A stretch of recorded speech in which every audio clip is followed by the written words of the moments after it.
Ассалаумағалейкум. Яндекс.Года 3000 теңге жеңілдікті алғашқы заказа қалай аламыз? Так, бірінші Яндекс.Гоға кіреміз. Едаға кіреміз. Так, мына жерден өзіңізге ұнаған тағамдар таңдаймыз. Мысалы мен комбоны таңдайық. Примерно лаваш. Так, мысалы мынаны таңдадым біреуін. И мынаны таңдадым. Уши міне 6000. Міне. Далее басам. 6289 теңге, иә?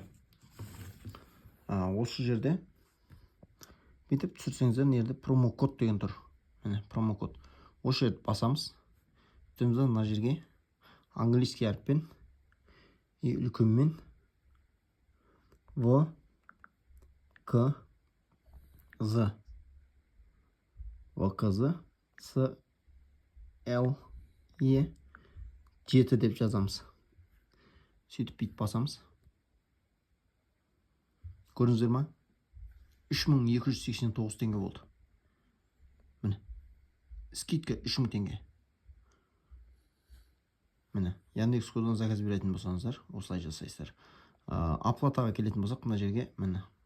Добавить карта. Каспиді басқан кезде бүйтіп басасыздар. Оплатитке кірген кезде бүйтіп карточканы тіркеу керек болады. Сіздерден карточканы тіркейсіздер.